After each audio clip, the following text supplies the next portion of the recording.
శ్రీ గురుభ్యో నమ. ఓం శ్రీ వాసుదేవానంద సరస్వతి సద్గురు చరిత్ర 26వ అధ్యాయం 13వ చాతుర్మాస దీక్ష బ్రహ్మావర్తం శక సంవత్సరం 1825. సుఖ ప్రసవము. బ్రహ్మావర్తమునకు మహారాజు వచ్చి 1 సంవత్సరం గడిచెను. అక్కడ నిత్యశ్రీ నిత్యమంగళముగా ఉండెను. ఆ కాలమంతయు అందరికీ అపరిమితానందం కలుగజేయుచుండెను. లోగడ సంవత్సరం మాదిరిగా అప్పుడును అచ్చట చాతుర్మాసం జరిగిను. ఒక స్త్రీకి ప్రసవ వేళ్లలో నొప్పులాగి ప్రసవమగుట ఆగిపోయిను. అందువలన ఆ ఇంటిలోని వారందరూ భయపడి మహారాజు వద్దకు పరిగెత్తుకుని వచ్చి ఏడవసాగిరి. మహారాజు వారికి అభయమిచ్చి కొన్ని మంత్రప్రయోగముల చేత ఆమె సుఖముగా ప్రసవించినట్లు చేసిరి. శాంతాశ్రమస్వామి విష్ణుబువ. మహారాజ్ కీర్తి అన్ని దిశలకు వ్యాపించుటచే కాశీ, ప్రయాగ మున్నగు క్షేత్రముల నుండి మా దగ్గరకు వేంచేయుడని బ్రతిమలాడుచు ఆహ్వానలేఖలు వచ్చుచుండెను. కానీ నా ఉపాసనా దైవం యొక్క ఆజ్ఞ లేనిది నేనెచ్చటకు కదలలేనని మహారాజు సమాధానములు పంపించెడువారు. ఆ సమయంలో కాశీలోని శాంతాశ్రమము నుండి ఒక మహాశక్తివంతుడైన సన్యాసి మహారాజును సందర్శించవలయునని బ్రహ్మావర్తం వచ్చెను. ఆ సన్యాసి గొప్ప ఉపాసకుడు, మహాజ్ఞాని. ఆయన 40 సంవత్సరముల పాటు శ్రీమద్భాగవతమును అఖండ సప్తాహ రూపముగా ఒక తపశ్చర్యగా చేసి ఉండెను. యోగ్యులు సమర్థులైన ఆ ఇరువురు మహాపురుషులు ఒకరినొకరు చూచుకొనగనే ఇరువురి నేత్రపద్మముల నుండి ఒక్కసారిగా ఆనంద బాష్పములు ప్రవహించసాగెను. అచ్చటి అధ్యయనం మొదలైన నిత్య కార్యక్రమములు చూచి శాంతాశ్రమస్వామి పరవశుడై తిరిగి కాశీకి పోవు కోరిక విడనాడెను.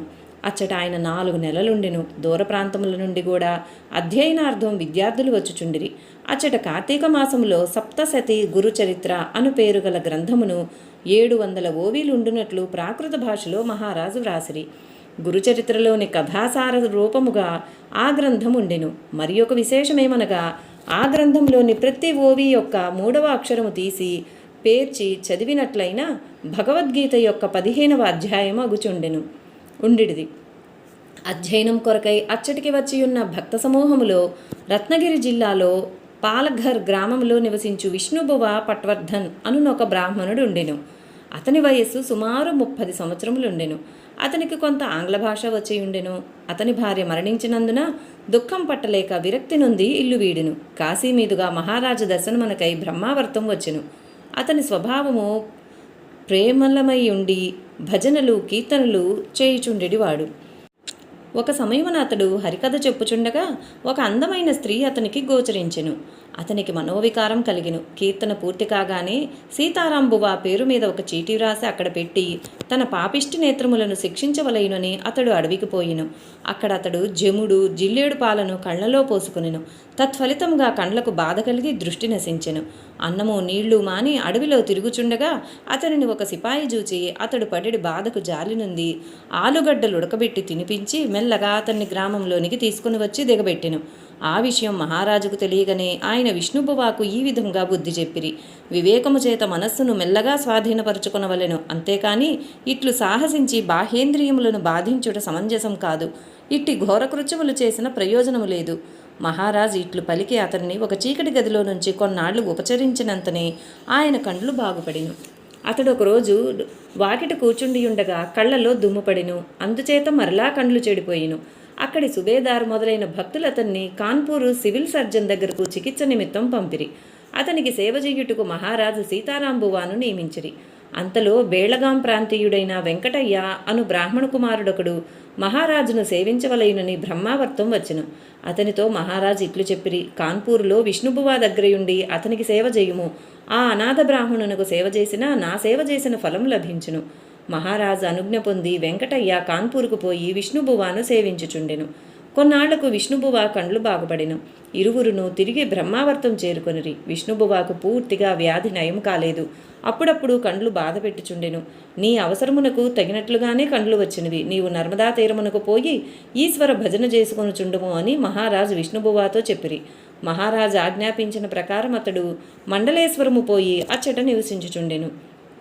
విష్ణుబువ పట్వర్ధన్ మొదటి నుండి మొండి పట్టుదల గలవాడు. పూర్వం ఒకసారి పండరీపురంలో ఒక గృహస్థుతో పోట్లాడి తర్వాత పశ్చాత్తాపం చెంది తన నాలుక తగ్గోసుకొనెను. నాసిక్లో నుండగా ఈ విధముగానే భజన సంబంధంగా ఏదో పోట్లాట రాగా అప్పుడు కూడా తన దోష పరిహారార్థమతడు నాలుక కోసుకొనెను. వెంకటయ్య దత్తమూర్తి. విష్ణుబువ బ్రహ్మావర్తం నుండి వెడలిపోయిన తరువాత కొన్ని రోజుల వరకు వెంకటయ్య మహారాజు దగ్గర ఉండెను. మహారాజు అతనికి కొంత శిక్షణ ఇచ్చిరి. ఆ సమయమున కొన్ని భజన సప్తాహములు జరిగిను. ఒక సప్తాహములో నృసింహమూర్తే జయహత భీతే అను నామమంత్రం ఉండెను. హనుమత్ జయంతి సందర్భమున జరిగిన భజన సప్తాహంలో అంజనీ సుత రుద్రావతార జయరామదూత భవభయహార అను మంత్రమును మహారాజు ప్రసాదించిరి. ఈ విధముగా నిత్యము ఉత్సవముల యొక్క ఆనందము సర్వులకు లభించుచుండెను. మహారాజుకు ఎక్కువగా ఉపాధి కలిగినందున 3వ చాతుర్మాసమునందు మౌనం పాటించవలెనని నిశ్చయించుకొనిరి. అంతకు మునిపే ఆయన తమ దగ్గర ఉన్న దత్తమూర్తికి ఏదైనా వ్యవస్థ చేయవలెనని ఆలోచించుచుండిరి. అందువలన ఆ మూర్తి కోపించి గంగలోనికి పోయి కూర్చుండెను. మూర్తి కనిపించకపోవటచే మహారాజు మంచిదైనదని భావించిరి. ఆయన మనోవ్యధ కొంత తగ్గిను. కానీ అంతలోనే గంగవైపు నుండి ఏడుపు ధ్వని వినపడిను. ఆ రోదన శబ్దం పట్టుకుని వారు గంగా తీరం చేరిరి. అచ్చట వెతుకగా దత్తమూర్తి దొరికిను. అదంతయు చూచి మహారాజు దత్తమూర్తికి వ్యవస్థ చేయవలెనన్న అభిప్రాయం మానుకొనిరి. ఉపాధి యొక్క కష్టమును చూచి ఒకనాడు ఎవరైనను ఈ మూర్తిని ఎత్తుకొని పోరాదా అని మహారాజు పైకనిరి. ఆ మాట వెంకటయ్య విని ఆ విగ్రహం ఎత్తుకొని పోయిను. ఆ విషయం మహారాజు తెలుసుకుని, మూర్తి దొరికినంత మాత్రమున నీ పని పూర్తి కాలేదు. ఆ మూర్తికి విధిగా ఉపచారములు చేయవలను. ఏనుగును దానం పట్టినంతనే చాలునా? దానిని సాకు శక్తి ఉండవలదా? ఆ శక్తి లేనిదే ఏమి లాభం అని వెంకటయ్యకు తెలియజేసిరి. వెంకటయ్య ఆ మూర్తిని తీసుకొని మండలేశ్వరం పోయెను. అతని మరణానంతరం ఆ మూర్తి ఏమయ్యనో ఎవరికినీ తెలియదు. వెంకటయ్య మూర్తిని తీసుకొని బ్రహ్మావర్తం నుండి పోవుచుండగా మహారాజు ఇట్లనిరి, ఈ మూర్తి ఎక్కడ ఉండునో అక్కడ సర్వస్వము నాశనమగును. కారణమేమనగా నా వలెనెవరునూ ఆ మూర్తి పూజ చేయలేరు. ఓం నమో శ్రీ దత్తాత్రేయాయ. ఓం శాంతి శాంతి శాంతి. 26వ అధ్యాయం సంపూర్ణం. ఓం శ్రీ వాసుదేవానంద సరస్వతి సద్గురు చరిత్ర. 27వ అధ్యాయం. 14వ చాతుర్మాస దీక్ష బ్రహ్మావర్తం. శక సంవత్సరం 1826. మౌనవ్రతము. 3వసారి బ్రహ్మావర్తమునకు మహారాజు వచ్చినప్పుడు అక్కడ వరుసగా 12, 13, 14 చాతుర్మాస్యాలు జరిపిరని చెప్పుకుంటుమి. ఈ 14వ చాతుర్మాసం నందు పూర్వము నిశ్చయించుకున్న ప్రకారం ఆషాఢ పూర్ణిమ నుండి మహారాజు మౌనవ్రతం ధరించిరి. నిత్యము వారు చెప్పిడి పురాణం ఆగిపోయెను. విశేషమేదైనను చెప్పవలసి వచ్చినప్పుడు వారు పలక మీద వ్రాసి చూపించుచుండిరి. దినములో ఎక్కువ భాగం వారు సమాధి స్థితిలోనే ఉండుట జరుగుచుండెను. 2-3 దినములకు ఎప్పుడైనను వారు భిక్షకు పోయేడివారు. గోపాలరావు రాజాధ్యక్షుడు గురుచరిత్ర కథలపై కీర్తనలు గట్టి ఆఖ్యాన రూపములుగా చేసి వానిని మహారాజుకు వినిపించుచుండగా నారాయణ అని మహారాజు తమ సమ్మతిని తెలియజేయుచుండిరి. గంగా ప్రవాహం తీరం నుండి దూరంగా పోవుటను చూచి భక్తులు మహారాజు కూడా త్వరలో అచ్చటి నుండి తమకు దూరంగా వెడలిపోవుదురని భావించసాగిరి. నేనచ్చటుకు పోయి ఉండవలెనో సెలవీయుడని రాజాధ్యక్షుడు మహారాజును ప్రార్థించెను. మీరు నియమావర్ గ్రామమునకు పోయి అచ్చట గల నాగేశ్వరాలయంలో నివసించుచు గాయత్రి పురశ్చరణ చేయుడు. మీ ప్రయాణ ఖర్చులకేమైనను ద్రవ్యం కావలేనా అని మహారాజు పలకపై వ్రాసి చూపిరి. నాకేమీ పట్టదు, మనలా త్వరలో మీ దర్శన భాగ్యం ప్రసాదించుడు అని మహారాజును ప్రార్థించి ప్రయాణమునకు రాజాధ్యక్షుడు సిద్ధపడిను. మహారాజా తన ప్రయాణమునకు అనుజ్ఞనీయగా ఆయన నియమావర్ వెళ్ళెను. వాడి ప్రయాణము. నరసోబావాడిలో వ్యవస్థ చెడిపోయినది. అచ్చట అనాచారం ఎక్కువైనది. అచ్చటకు మీరు పోయి మరలా వ్యవస్థ చేయవలెను. మీకు శాటి లభించు వరకు మీరు అచ్చటనే ఉండవలెను అని అంతకు పూర్వమే దత్తప్రభువు మహారాజును ఆజ్ఞాపించి ఉండెను. చాతుర్మాస దీక్ష అయిన వెంటనే కాశీ దిశకు పోవలయునని మొదట వారనుకొనిరి. కానీ దత్తప్రభువు ఆజ్ఞ అయినందున బ్రహ్మావర్తంలో చాతుర్మాసములు పూర్తిగానే మహారాజు వాడీకి పోవ నిశ్చయించిరి. బ్రహ్మావర్తంలోని భక్తులెల్లరూ మహారాజును విడువలేక మిగుల బాధపడిరి. కాన్పూర్ నుండి తమ దర్శనార్థం వచ్చిన వారితో దత్తభజన చేసుకొనుచుండుడని ప్రేమపూర్వకంగా పలికి వారు బయలుదేరిరి. బ్రహ్మావర్తమునకు కొలది దూరములో సిద్ధేశ్వర లింగం ఒకటి ఉండెను. అది బ్రహ్మదేవునిచే స్థాపించబడినది. ఆ మందిరమునకు మహారాజు వచ్చి చేరుకొనిరి. బ్రహ్మావర్తంలో రామమందిరము ముందట గంగా తీరమునందు గుడిసెలో మహారాజు తపస్సు చేసుకొనుచుండెడి వారని లోగడ చెప్పబడింది. ఆ గుడిసె కొన్నాళ్లకు గంగా ప్రవాహంలో కొట్టుకొని పోయిను. అచ్చట మహారాజు జ్ఞాపకార్థం శాశ్వతంగా ఉండునట్లు సుబేదారు ఒక కుటీరము నిర్మించెను. ఆ చోటులోనే ఇప్పుడు దత్తమందిరం నిర్మించబడింది. బ్రహ్మావర్తం నుండి మహారాజు వెడలిపోవచున్నప్పుడు శివదత్ అను పేరుగల బ్రాహ్మణుడొకడు మహారాజును పోవలదని గుమ్మమునకు అడ్డంగా పడుండెను. కానీ మహారాజు ఎప్పుడు ఎట్లు వెడలిపోయిరో ఎవరికినీ తెలియరాలేదు. చిట్నీస్ చెల్లెలి పిశాచ బాధ నివారణ. పూర్వం మహారాజు యమునా తీరమున గల కాల్పీ గ్రామమునకు పోయి అక్కడ నుండి జాలవన్ పోయిరి. అచ్చట ఒక యవనుడు మహారాజు శరణుజొచ్చి అనుగ్రహింపుడని ప్రార్థించెను. అప్పుడు అతనికి ఖురాన్లోని కొన్ని వాక్యములు మహారాజు చెప్పి జపించమనరి. జాలవన్ నుండి మహారాజు ఝాన్సీకి వచ్చి అచ్చట నుండి పిచోరా చేరుకునిరి. అక్కడ 4 రోజులుండిరి. తమ దగ్గర గల ఒక ధావళి, ఒక కంధ, ఒక సొరకాయ, కమండలము ఒక బ్రాహ్మణుని గృహంలో ఉంచి వానిని బ్రహ్మావర్తం పంపుమని చెప్పిరి. ఆ బ్రాహ్మణుడు ఆ వస్తువులన్నింటినీ బ్రహ్మావర్తం పంపించెను. మహారాజు తపస్సు చేసిన కుటీరంలో భక్తులు ఆ వస్తువుల నుంచి అత్యంత శ్రద్ధాభక్తులతో పూజించుచు ఉత్సవములు చేయుచుండిరి. పిచోరా నుండి మహారాజు వెడలి రావేరుకు చేరిరి. అచ్చట భిక్ష గ్రహించుటకై చిట్నీస్ గృహమునకు పోయిరి. ఆ సమయమున చిట్నీస్ చెల్లెలు అస్పృశ్యగా నుండుటచే ఇంటి ముందర గల ఒక మసీదు దగ్గరకు పోయి నిలబడెను. వెంటనే ఆమె శరీరము బరువెక్కి జ్వరపడెను. ఆ విషయం మహారాజుకు తెలియగానే శుద్ధి అయిన తరువాత 5వ రోజు ఆమెను నా దగ్గరికి తీసుకొని రండని చెప్పిరి. ఆ ప్రకారం ఆమె మహారాజు దర్శనమునకు రాగానే పెద్దగా కేకలు పెట్టుట మొదలుపెట్టెను. అది పిశాచ చేష్టయ్యని గ్రహించి నీవెవరు, ఈమెను ఎందుకు పట్టుకొంటివని మహారాజు ఆ పిశాచమును ప్రశ్నించిరి. అప్పుడు ఆ పిశాచము, నేను ఈ మసీదు యజమానిని, మరణానంతరం నాకు పిశాచ జన్మ వచ్చినది. మసీదు దగ్గర అందరూ నమాజుకై గుమిగూడెదరు, కానీ మసీదును బాగు చేయుటకు ఎవరునూ పూనుకొనరు. అందుచేత ఆమెను పట్టుకొంటినని చెప్పెను. ఆ పిశాచం మాటలు విని మహారాజు ఇట్లు పలికిరి, ఈమె ఏ దోషం చేయలేదు, నీ మసీదు దగ్గర నిలబడినంత మాత్రమున ఇట్లు బాధించదవా? మసీదు బాగు చేయించుడని నేను వారికి చెప్పును. నీవు చేసిన పనికి నిన్ను శిక్షింపవలెనని మహారాజు కోపంతో పలికిరి. ఆ మాటలు విని ఆ పిశాచం భయపడి అతి దీనముగా ప్రార్థించెను. దాని దీనాలాపములు విని మహారాజు కరుణించి మసీదును బాగు చేయించమని చిట్నీస్కు చెప్పిరి. మసీదు బాగుపడిన వెంటనే ఆ పిశాచం ఆమెను వదిలిపెట్టెను. దీక్షిత స్వామిని వాడికి పంపించుట. రావేర్ నుండి మహారాజ్ బేలసా గ్రామం చేరుకొనిరి. అచ్చట నరసోబావాడికి చెందిన మహారాజు ప్రియశిష్యుడు దీక్షిత స్వామి ఆయనను దర్శించెను. దీక్షిత స్వామి భార్య ప్లేగుతో చనిపోయిను. ఆయనకు కూడా ప్లేగు సోకెను. అప్పుడు మరణభయంతో అతడు ఆతుర సన్యాసం తీసుకొని ఉండిను. దండధారణా విధి మహారాజు చేతనే కావలేనని అతని కోరిక. బ్రహ్మావర్తంలో మహారాజు ఉన్నప్పుడు తను ఇచ్చిన ఒక లేఖ ద్వారా మహారాజుకు తెలిపి ఉండిను. అప్పుడు మహారాజ్ ఆయనకు దేవుని ఇచ్చ ఎట్లుండునో అట్లు జరగగలదనియు వాడిలోనే ఉండుమనియు ప్రత్యుత్తరం రాసిరి. కానీ దీక్షిత స్వామికి తొందర ఎక్కువయ్యను. ఏమి చేయవలేనో ఆయనకు తోచలేదు. ఇంతలో మహారాజు బ్రహ్మావర్తంలోనున్నారని సీతారాంబువా ఇచ్చిన టెలిగ్రామ్ అందిను. జ్వరపడి అప్పుడే తాను లేచినను గురుమహారాజును దర్శించవలైనన్న ఆతురతతో ఆయన బ్రహ్మావర్తం పోయిను. అచ్చటకు చేరగానే మహారాజు బ్రహ్మావర్తం విడిచిపోయిరని తెలిసింది. వెంటనే ఆయన బయలుదేరి మహారాజును గురించి జనులను విచారించుకొనుచు చివరకు బేలసా చేరుకొని మహారాజును దర్శించెను. అప్పుడు ఆయన మనస్సు శాంతించెను. వేత్రవతి నదిలో స్నానం చేయుచున్నప్పుడు కలౌ వేత్రవతి గంగా అని దీక్షిత స్వామితో మహారాజు చెప్పిరి. తర్వాత నాకు నరసోబావాడి పోవుటకు దత్తప్రభువు ఆజ్ఞ అయినది. నేను వెంటనే అచ్చటకు రాగలను. నీవు మాత్రం రైలు మీద పోగలవు అని మహారాజు పలికి దీక్షిత స్వామిని వాడికి తిరిగి పంపించిరి. దీక్షిత స్వామి వాడి చేరుకుని మహారాజు వచ్చుచున్న వార్త అందరికీ తెలియజేసెను. నరసోబావాడి ప్రజలెల్లరూ మహారాజు రాకకు 1000 కన్నులతో నిరీక్షించుచుండిరి. విద్యార్థుల వేడుకోలు. బేలసా నుండి మహారాజు బయలుదేరి హుసంగాబాద్ చేరుకొనిరి. అక్కడ ఒక సమయంలో 4 విద్యార్థులు మహారాజు దర్శనార్థం వచ్చి, ఈ సంవత్సరం మేము పరీక్షకు కూర్చుండబోచున్నాము, మేము ఉత్తీర్ణులమగుటకు ఏదైనాను ఉపాయం చెప్పుడని ప్రార్థించిరి. అప్పుడు మహారాజు, నాకేమీ తెలియదు, నేను జ్యోతిష్కుడుగాను, ఇంకెవరినైనా అడుగుడు అనిరి. ఆ మాటలు విని జైరాం ముజుందార్ ద్వారా ఆ విద్యార్థులు మరలా ప్రార్థించిరి. అప్పుడు వారికి ఒక మంత్రం చెప్పి ప్రతిదినము 108 పర్యాయములు పరీక్ష జరుగు పర్యంతము జపం చేయుడని మహారాజు చెప్పిరి. వారు శ్రద్ధతో ఆ మంత్రం జపించి పరీక్షలో కృతార్థులైరి. నరసోబావాడి ఆగమనం. హుసంగాబాద్ నుండి మెల్లగా ప్రయాణం చేయుచు ఒకనాటి ఉదయం 10 గంటలకు మహారాజు నరసోబావాడి చేరుకొనిరి.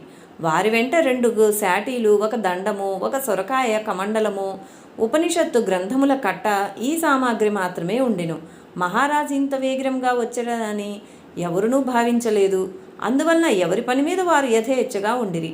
మహారాజు అకస్మాత్తుగా దత్తపాదుకల ఎదుట నిలబడి నమో బ్రహ్మదేవాయని ప్రార్థన చేసిరి. తర్వాత వందనము చేసి మిద్దె మీద శ్రీ నారాయణ స్వామి వారి సమాధిని దర్శించుకుని బ్రహ్మానంద స్వామి వారి మిద్దె మీదకు పోయి కూర్చుండిరి. మహారాజు వచ్చినారన్న వార్త తెలియగానే ఊరివారు అర్చకులు వచ్చి వారి దర్శనం చేసుకుని అందరూ నమస్కరించగానే మహారాజు అందరి యోగక్షేమ సమాచారములు తెలుసుకునిరి. గంటన్నర వారితో ప్రియ సంభాషణ చేసిరి. ఆ రోజు ప్రొద్దున మీరజ్లోని రేవులో స్నానం చేసి ఉండిరి. మరలా స్నానం చేసి కొన్ని నిత్యకర్మానుష్ఠానములు చేసుకుని వేదపఠనం చేసి ధ్యానంలో కూర్చుండి సమాధినిష్ఠులైరి. తిరిగి లేచుటకు 1 గంట పట్టెను. ఇట్లు మహారాజు అప్పుడప్పుడు సమాధినిష్ఠులగుచుండిరి. వాడిలో వారున్న 48 దినముల అవధి లోపల ఎన్నో మార్లు అదేవిధంగా సమాధినిష్ఠులగుచుండిరి. సమాధి నుండి వారు లేచి వరకు అందరూ నిలబడి ఉండేటివారు. సమాధి నుండి లేవగానే మహారాజు భిక్షకై వెడలుచుండిరి. వాడిలో జనులకు మహారాజుపై అత్యంత భక్తి శ్రద్ధలున్నందున 3 ఇండ్ల నియమం విడిచి ఎందరిండ్లలోనో వారు భిక్ష తీసుకొని చుండిరి. భిక్ష తీసుకొనిన తర్వాత లోకులందరూ మహారాజు సన్నిధి చేరి కూర్చుండేటివారు. సాయం సంధ్యా పర్యంతం దర్శన క్రమము నడుచుచుండేటిది. నారాయణరావు నందగామకర్ అనునతడు పోస్ట్ మాస్టర్గా ఆ గ్రామంలో ఉండెను. అతడు మహారాజు దర్శనం కొరకు అలమటించుచుండెను. మహారాజు దర్శనార్థం బ్రహ్మావర్తం పోవలైనని అతడు అనుకొనెను. కానీ వాడిలోనే మహారాజు దర్శనమైనందున అతడు అపరిమితానంద పరవశుడయ్యెను. సాయం సంధ్య కొరకు మహారాజు కృష్ణా పంచగంగా సంగమమునకు చేరిరి. అక్కడ నుండి సుమారు 8 గంటలకు దత్తపాదుకల దర్శనం చేసుకుని బ్రహ్మానంద మఠంలోనికి చేరుకొనిరి. నిత్యము అచ్చటనే నివసించుచుండిరి. నిత్య కార్యక్రమం. మరునాటి నుండి మహారాజు ఉపదేశములిచ్చుట ప్రారంభించిరి. తెల్లవారుజామున 4 గంటలకు లేచి యోగక్రియలు నేర్పెడివారు. సూర్యోదయమునకు ముందే శౌచ ముఖ మార్జనములు చేసుకొనిడివారు. నిత్యకర్మానుష్ఠానమైన పిదప క్రిందకు వచ్చి దైవదర్శనం చేసుకుని మీదకు వెళ్ళేడివారు. కొందరికి సంధ్యాది బ్రహ్మకర్మ శిక్షణ, మరికొందరికి ఉపనిషద్ శిక్షణ ఇచ్చేడివారు. మధ్యాహ్న సమయమున సర్వకర్మానుష్ఠానమైన తరువాత భిక్షకు పోయేడివారు. భిక్ష అయిన తరువాత జ్యోతిష్యము, వైద్యము, మంత్రము, తంత్రము మొదలైన వానిని గురించి సవిస్తరముగా తెలిపెడివారు. ఆ తర్వాత వచ్చిన లేఖలకు ప్రతి సమాధానములు రాసెడివారు. సాయంత్రం 4 గంటలకు శ్రీమద్భాగవతంలోని వేదస్థుతి, బ్రహ్మస్థుతి గురించి తెలిపెడివారు. ఆ తీరుగనే గురుచరిత్రలోని కఠిన విషయములను గురించి అడిగేడి వారికి వ్యాఖ్యానపూర్వకంగా అరటిపండు ఒలిచి చేతిలో పెట్టినట్లు అర్థం బోధించెడివారు. సాయంకాలం సంగమం దగ్గరకు సంధ్యా నిమిత్తం పోయేడివారు. అక్కడ కూడా ఇట్టి చర్చలే సాగుచుండెడివి. శ్రీదత్త ప్రభువు యొక్క పల్లకి గుడిలో 3వ ప్రదక్షిణం పూర్తి అగుటకు ముందే గుడికి వచ్చేడివారు. అచ్చట దేవునికి నమస్కరించి మఠం మీదకు పోయేడివారు. అచ్చట అర్ధరాత్రి పర్యంతం కూర్చుండేడివారు. తర్వాత తన మీదనున్న శాటీ సర్దుకొని 2-3 గంటలు నిద్రపోయేడివారు. ఈ ప్రకారం నెల 15 రోజులు నియమముగా నిత్యమానందోత్సవముగా వారచ్చట గడిపిరి. ఎవరు వచ్చినను వారి కోరికలు తీరునట్లు సలహాలిచ్చి మహారాజు పంపిడివారు.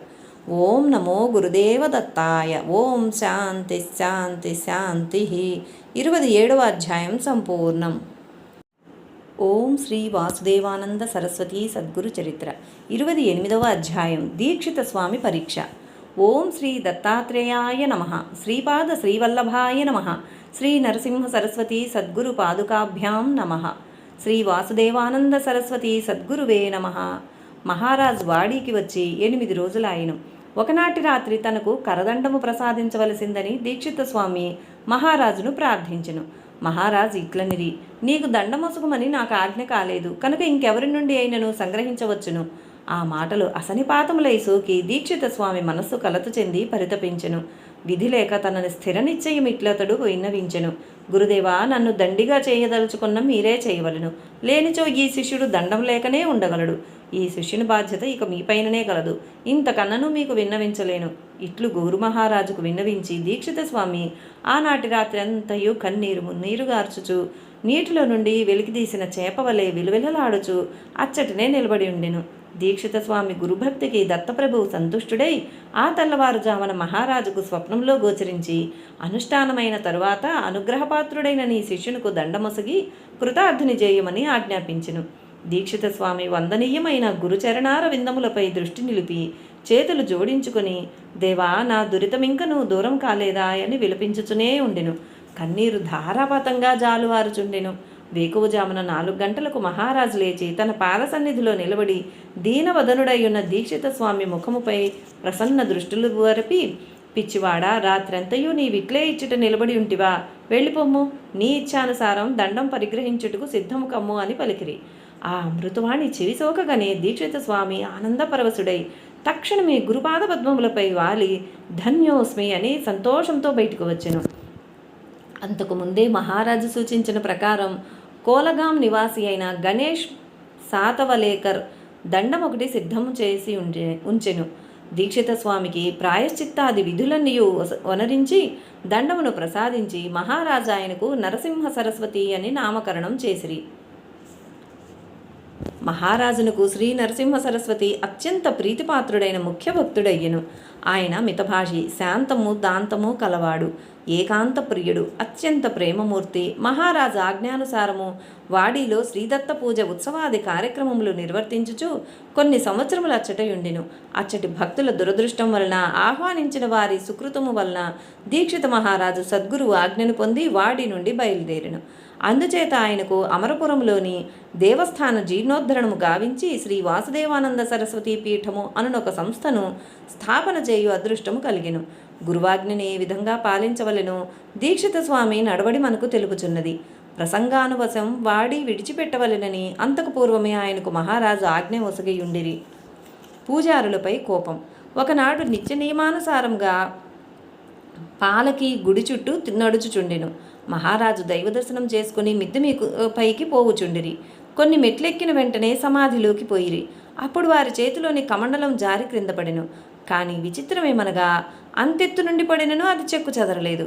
వారి చేతిలో నుండి హఠాత్తుగా కమండలం జారిపడుటను చూచి అందరూ మహారాజు సమాధి స్థితిలోనికి పోయిరని భావించిరి.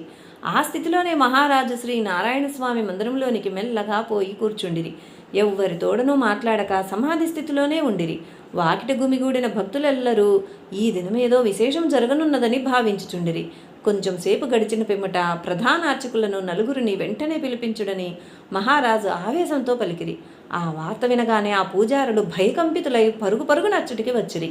వారిని చూచిన తోడనే మహారాజు వదనము నుండి శాపవాక్యములు ఇట్లు వెడలెను.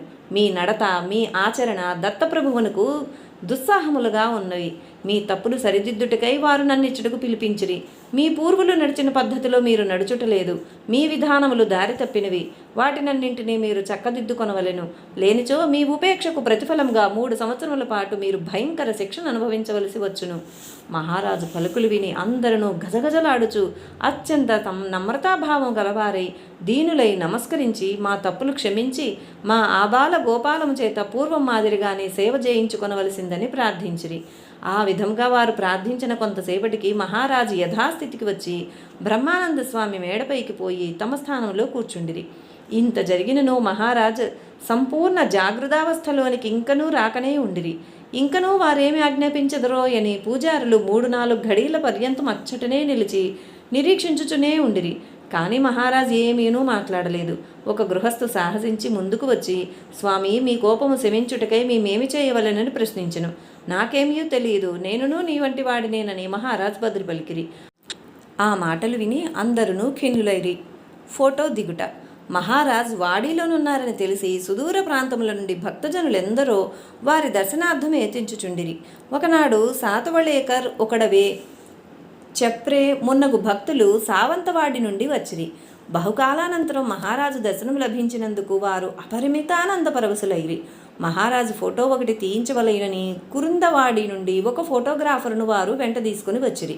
వారు మహారాజుకు తమ కోరికను తెలుపగా, మహారాజు నన్ను హృదయస్థాపితం చేసుకునవలెనే గాని వట్టి కాగితం పైన కాదు, ఇప్పుడు అవసరం లేదు అనిది. ఆ మాట విని ఫోటో దిగించుటకై అన్ని ప్రయత్నములు చేసుకుంటుమి. మీరు సదయులై సమ్మతించవలెనని ఎన్నియో విధముల ప్రార్థించిరి. చివరకు మహారాజు సమ్మతించి క్రిందకు వచ్చి కూర్చుండిరి. అదే వారిని మొదటి పర్యాయం ఫోటో తీయుట.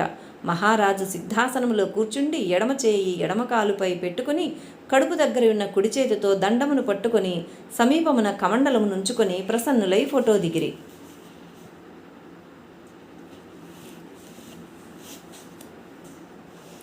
వినాయకరావు గుప్తే. సావంతవాడిలో ఉద్యోగి అయిన వినాయకరావు గుప్తే పోడన గ్రామ నివాసి అయిన ఒక ప్రభుజాతి గృహస్థుడు. ఇరువురునూ కలిసి మహారాజు దర్శనమునకై వచ్చిరి. అప్పుడు మహారాజు దత్తమందిర మంటపంలో కూర్చుండి ఉండిరి. వారు మహారాజుకు నమస్కరించి ఒక ప్రక్కన కూర్చుండిరి. వారిని చూచి మహారాజు వెనుకకు తిరిగి కూర్చుండిరి. అది చూచి గుప్తే మహారాజు ముందుకు పోయెను. మహారాజు మరలా వెనుకకు తిరిగి కూర్చుండ్రి. అప్పుడు గుప్తే వారి ముందుకు పోవుటకు సాహసించక, మీరెప్పుడు మాన్గావు వచ్చెదరని అడిగిను. అక్కడ నాకేమీయో పని లేదని మహారాజు పలికిరి. మాతృభూమిని సన్యాసులు సందర్శించవలైనని వీధి కలదు కదా అని గుప్తే అనెను. ఆ దారిలోనే ఉన్నాను, ఎప్పుడది సిద్ధించునో అదే సుదినము అని మహారాజు అనిరి. వెంటనే గుప్తే ఆయనతో పాటు వచ్చిన వ్యక్తి సావంతవాడికి తిరిగిపోయి మహారాజుతో జరిగిన సంభాషణ అందరితో చెప్పి మహారాజు ప్రవర్తనను తీవ్రంగా విమర్శించుచూ నిందించసాగిరి. 1-2 సంవత్సరములలోనే గుప్తేను ప్రభుత్వం వారు ఉద్యోగం నుండి తొలగించి సంస్థానం పొలిమేరల్లో కాలు పెట్టకుండా శిక్ష విధించి అతన్ని వెడలగొట్టిరి. అధికారం లేక అతడు వేదోక్త కర్మలను ఆచరించుచుండుట దత్తప్రభువునకు అంగీకారం కాకపోవటచే వారి అనుగ్రహమునకు దూరమై మహారాజును నిందించిన దానికి తగిన ప్రతిఫలం అనుభవించెను. బాగల్ సందేహ నివృత్తి. బాగల్ అనునతడు చిరోళా గ్రామంలో మామ్లేదారుగా ఉండెను. ఆయన ఒకసారి మహారాజు దగ్గరకు వచ్చి ఒక ప్రశ్న వేసెను. ఎక్కడ చూచినను భువాలమయమైపోయింది. వారిలో అసలెవరో నకిలీలెవరో మా బోటి అజ్ఞానులకు ఎట్లు తెలియను? ఆ ప్రశ్న వినగానే మహారాజు మందహాసము చేసి, సాధువే సాధువును గుర్తించగలడు, మీరెవరినూ గుర్తించలేరు అనిరి. ఆ మాట విని మామ్లేదారు నోటికి మూతపడెను. తాతే సాహెబ్ ఈనాందార్ అనునతడు కవరే గుళందులో నివసించుచుండెను. ఆ గృహస్థు ఒకనాడు తన భార్యను వెంటబెట్టుకుని వచ్చి మహారాజుకు నమస్కరించి, మీరు చెప్పిన ప్రకారం ఈమెను పెళ్లి చేసుకుంటుని 42 సంవత్సరముల వయసు నిండినను నాకింకనూ సంతానం కలగలేదు అని పలికి తన భార్య జన్మపత్రికను చూపించెను. ఆ పత్రికను పరిశీలించి మహారాజ్, ఈమె గొడ్రాలు అని చెప్పిరి. వెంటనే తాతయ్య సాహెబ్ పుత్ర పౌత్రాభిరస్తు అని పలికి, ఈ గొడ్రాలనే నా కంటగట్టితిరా అనెను. ఆ మాట విని మహారాజు నవ్విరి. తాతయ్య సాహెబ్కు ఒక మంత్రం రాసిచ్చి దీనిని అనుష్ఠించమని ఆ దంపతులకు చెరియొక టెంకాయ ప్రసాదంగా ఇచ్చిరి. తాతయ్య తన బసకు పోయి ఉపాధ్యాయ అను వాని ద్వారా మహారాజు ఫోటో ఒకటి తెప్పించుకొనెను. అది అంతగా బాగుండలేదని మరొక ఫోటో తెప్పించి తీసుకుని తన ఇంటికి తిరిగి వచ్చెను. ఆ రాత్రి ఆ దంపతులకు ఒక దృష్టాంతమయ్యెను. మహారాజు స్వప్నంలో కనిపించి, నా స్వరూపం మీకు ఇష్టం కాకపోయినప్పుడు నా ప్రసాదం మాత్రం మీ దగ్గర ఎందుకు? నేనిచ్చిన టెంకాయలు తిరిగి నాకిండు అని బలవంతంగా తామిచ్చిన టెంకాయలు వారి చేతి నుండి లాక్కొనిరి. ఆ దృష్టాంతం చూచి తాతయ్య దంపతులు తాము చేసిన తప్పుకు పశ్చాత్తాపడి తక్షణమే బయలుదేరి మహారాజు దగ్గరకు పోయిరి. తాతయ్య జరిగిన విషయమంతయూ వివరించెను. అది విని మహారాజు, నిన్న ఒక వ్యక్తి నా దగ్గరకు వచ్చి, రాత్రి నేను పడుకొని ఉండగా నా వైపు కాళ్ళు పెట్టి పడుకుందువా అని ఎవరో నా చెంప పగులగొట్టిరి. నేను కళ్ళు తెరిచి చూడగా నిజంగా నేను మీ ఫోటో వైపు కాళ్ళు పెట్టుకుని పండుకొని ఉంటిని. నా తప్పు నాకు తెలిసి వచ్చింది. మరలా ఇట్లెన్నడూ చేయనని చెంపలు వేసుకుంటుని. చేసిన తప్పుకు దేవుడు తగిన శిక్ష విధించినని భావించితినని చెప్పెను. మీరును ఇక ముందైనను మీ నడవడి సరిదిద్దుకొనుడని పలికి సదయులై మరలా ఆ దంపతులకు నారికేళ్ల ప్రసాదం ఇచ్చిరి. ఆ దంపతులు తిరిగి ఇంటికి వచ్చిరి. అచిరకాలంలోనే వారికి ఒక కొడుకు ఒక కూతురు పుట్టిరి. గజానన శాస్త్రి రోగ నివారణ. మహారాజు తమ పూర్వాశ్రమంలో మాన్గావులో శంభూ శాస్త్రి సాధిలే దగ్గర కొన్నాళ్లు జ్యోతిష్యం నేర్చుకొనిరని చెప్పుకుంటుమి. ఆయన కుమారుడైన గజానన శాస్త్రి సాధిలే అన్నతడు బొంబాయిలో నివసించుచుండెను. ఆయన భార్యకు ముక్కులో నుండి రక్తం పడుచుండేది. ఎందరో డాక్టర్లు ప్రయత్నించినను ఆ వ్యాధి నయం కాలేదు. అందుచేత అతడు తన భార్యను తీసుకుని వాడి వచ్చెను. అతడు తన వెంట తెచ్చిన ఫలములు, శాటి, ధావళి, ఒక కమండలము మహారాజు ముందు పెట్టి నమస్కరించెను. మహారాజు వారిని తమ దగ్గరున్న వారికి అందరికీ పంచిపెట్టిరి. అతడు వచ్చిన విషయమును గురించి ప్రశ్నించిరి. సాధిలే విషయమంతయు చెప్పగానే మహారాజు అతనికి 3 భస్మముల పొట్లములిచ్చి, ఇంటికి మీరు తిరిగిపోయిన తరువాత తులసాకు రసంలో ఈ భస్మం కొంచెం కలిపి ముక్కులో పోయుడు, రక్తం కారుట ఆగునని చెప్పిరి. వారికి సంతానం కలుగుటకై ఒక మంత్రం రాసిచ్చిరి. మహారాజు ఆజ్ఞ తీసుకుని ఇంటికి వారు తిరిగి వచ్చిరి. మహారాజు చెప్పినట్లు ముక్కులో రసం పోయగానే ఎన్నాళ్ల నుండియో పట్టి పీడించుచున్న రోగం అంతరించెను. ఆ తర్వాత అతడు ఆ మంత్రంను అనుష్ఠించగా ఒక ఆడబిడ్డ, ఒక పిల్లవాడు జన్మించిరి. అతని బంధువుల్లోనొకనికి సంతతి లేకుండెను. అతని భార్యతో అశ్వత్థ ప్రదక్షిణలు చేయమని మహారాజు చెప్పిరి. అటులా ఆమె చెయ్యగానే ఆమెకు కూడా ఒక కొడుకు పుట్టెను, అన్నాజీ కృష్ణ. వాడిలోని అన్నాజీ కృష్ణ పూజారికి రుణబాధయుండెను. అందువల్ల నిత్యం అతడు విచారవదనుడై మహారాజు దగ్గర కూర్చుండి ఉండేవాడు. ఒకనాడు మహారాజు అతనిని చూచి, నీకేమీను అప్పులు వగైరా బాధలు లేక అంతయును బాగా జరుగుచున్నది కదా అని ప్రశ్నించిరి. అది విని అన్నాజీ, మహారాజు దయ వలన అంతయు బాగుగానే ఉన్నది. కాని పోస్ట్ మ్యాన్ నౌకరీతో ప్రపంచమెట్లు గడుచును, అప్పెట్లు తీరును అనెను. మహారాజు సదయులై అతనికి ఒక లేహ్యం తయారు చేయు పద్ధతి నేర్పెను. అటు పిమ్మట అతడు ఆ లేహ్యమును తయారు చేసి దానికి శక్తివర్ధక్ అని పేరు పెట్టి విక్రయించి అపారముగా ధనం గడించి అప్పులన్నీయూ తీర్చుకుని సుఖంగా ఉండెను. సఖారాం బావు గోండే. సఖారాం బావు గోండే ఒక పూజారి వాడీలో ఉండెను. అతడే వస్తువును తాకిడివాడు కాదు. ఎవరినైనను ముట్టుకొన్నచో తాను అపవిత్రుడనగుదునని భావించుచు అందరికీ దూరంగా తిరుగుచుండేవాడు. అందుచేత తక్కిన పూజారులు అతనికి పూజాభాగం ఇయ్యలేదు. ఈ సంగతి తెలుసుకుని మహారాజ్ దత్తమాలా మంత్రమును జపించమని ఒక లేఖ ద్వారా అతనికి తెలిపిరి. మహారాజు చెప్పిన ప్రకారం శ్రద్ధగా మంత్రమును అనుష్ఠించుటచే అతని మనోవైకల్యమంతయు అంతరించుటే కాక పోయినదనుకున్న పూజాభాగం కూడా తిరిగి లభించెను. ఆనాటి నుండి అతడు అత్యంత సాత్వికుడై అందరి అభిమానమును చూడగొనెను. కొంతకాలం తర్వాత అతడు ఫోటో తీయట నేర్చుకుని ఫోటోగ్రాఫర్గా కూడా రాణించి కావలసినంత ధనమును సంపాదించుకొనెను. ఓం నమో గురుదేవ దత్తాయ. ఓం శాంతి శాంతి శాంతి. 28వ అధ్యాయం సమాప్తం.